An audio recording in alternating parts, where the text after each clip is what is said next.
my definition of gaslighting would be a person's refusal to take responsibility for behavior that includes diversion, countering, stereotyping, denial, and withholding. So there's some techniques within gaslighting which will stray from the current issue that you're dealing with onto something else, to either deny your reality or to project something else onto you. That's my personal definition, I guess. Ladies, thank you. Covered that. This sounds great.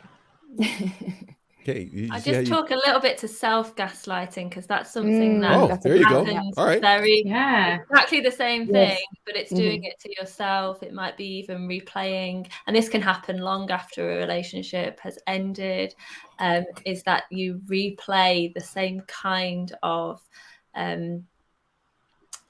tactics to yourself to try and convince yourself of a different reality, because we go back to that it's too painful to face up to the one that you're actually experiencing. And self-gaslighting is a really common thing. It's a learned behavior, and it sticks for a long time.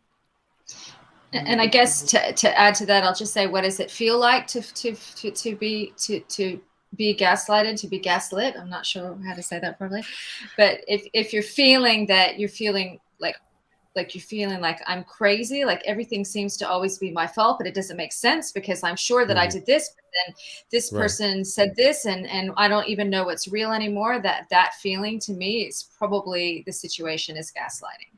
And if you ever feel that you need to record somebody saying something so you can play it back to them to prove what they said, that's gaslighting. Yeah, and the self-gaslighting. Sorry, Anushka. Yeah. No. I was just going to say that it's abuse. Either way you look at it, it's so damaging. Yes, and the self-gaslighting would look like maybe I did treat them badly. Maybe I was a bad person. Maybe I was a crappy daughter. Maybe I am such a bad person and I'm not good enough. That's what self-gaslighting sounds like. Yeah. And it's often to do with a disconnect from being really authentic with who you are and comfortable with who you are, and getting secure in those core values that you have and your sense of identity. It makes it harder for you to gaslight yourself, because when those thoughts come in, they don't match with the reality and you can move through them. Yes, and sometimes self-gaslighting comes from problematic or dysfunctional childhoods. Okay, good point. Now you're opening up the way for show number 3. That was pretty good. Let's do this. Consider this word, and let's expound on this before we end. The word is triangulation. So triangulation, I can jump in on that one, is when they involve another party to try to justify their behaviors, to confuse the situation, to pit you against another person. So maybe, and sometimes they can be totally open. In fact, I've spoken to a lady today who as open as to say, I want you both.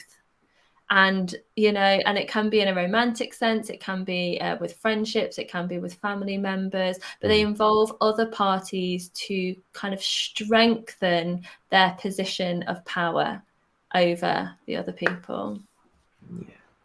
And that would include the scapegoating of another person. It's in a family situation with a mother and 2 daughters. The mother would use one of her daughters to triangulate against the other daughter to say that, or scapegoat against the other daughter, scapegoat the daughter and say that she's such a bad person, so you should stick by me and say that she's a bad person too, because that defends my story, and it makes them feel alone and isolated, which is what they want. When it comes to the word that's often used to describe what people feel happens to them from a narcissist, explain and expound on the word love bombing. Yep. So when, like I mentioned at the beginning of the call, when someone's quite charming, like overly charming, and makes those promises that seem very like really nice, really lovely. And you're like, wow, this person might also almost be too good to be true in a way. That's because they may have been love bombing you, and love bombing is like throwing gifts and nice, what's the word? Like nice gestures, romantic gestures. Yeah, making romantic gestures, promises. Yeah, and often in that love bombing phase, they are essentially out to gather as much information as they possibly can. And that's often what's underlying that love bombing, is that in the giving, they are taking the responses, they're taking your weak spots, you know, what works, what doesn't work.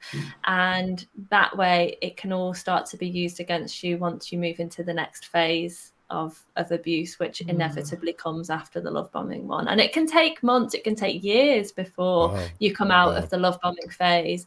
But when they subconsciously, maybe consciously, who knows, deem it to have kind of got to the point where you are so under the spell, then they can move into that next phase of manipulation. Yes, that's a really good point, Eve, actually. And then actually what happens, this sets the foundation for the trauma bond. This is the beginning. The love bombing does? This is the bit we're trying to sets the tone.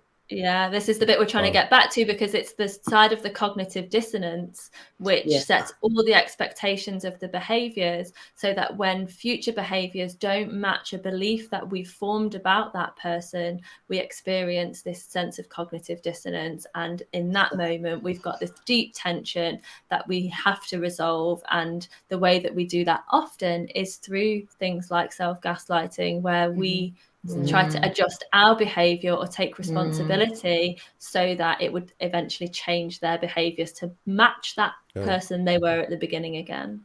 Yeah. So in the love bombing phase, they'll say things. So after the love bombing phase, they'll say things like, if it's like you're bringing up the behavior, they'll be like, how dare you? Like, I did all these things for you. Like, I can't believe after everything I've done, like how you can say this and blah, blah, blah, like make you feel really guilty and ashamed for saying anything, because look at how much I've done. Look at all the love bombing I've thrown on you, because that's the purpose. It's to control you in a particular way. There is no way for a person to know all of this when they meet someone right away. Yes or no? No, there isn't a way to know it all, but there is a way to cultivate strong boundaries, to be in touch with your intuition, to trust that you will pick up on other people's energies and other people's intentions. And if you have got a secure sense of self, if you've got an ability to self-regulate, then you will not be looking outside for validation, and they are less likely to get in, and they're less likely to receive supply from you. And then they often will take themselves past and to somebody, unfortunately, that will give them the supply. They won't hang around for long if they can't get it, because they're life force. Yeah, it's actually a great point to make. You can't know straight away. One of the things I work with people who come to me after their relationships ended is to kind of get themselves if it's a relationship, I should add, if they've been in a narcissistic romantic relationship and they're looking for a new one of the things I help them do is to really start to work with their body and their own gut feelings and their own intuition, so that they can feel when something is right, or a person is potentially dangerous. So you can learn those things. Unfortunately, we usually don't learn them until after things have gone the wrong way, and then our nervous systems are super on edge and primed to notice those signs. And that's why it's so important to educate our children about these things, that they have strong boundaries, because then they can have this knowledge, in the formative years that we probably didn't get. That's why it's important to have a narc abuse TV network cup. I thought I'd stick that in there for Sarah. To spread awareness for programs, little blimp on the screen programs like ours. But wait, I was thinking to myself, 9 days later, product displacement, just kind of like cup, like I get it. 9 days later. Okay, so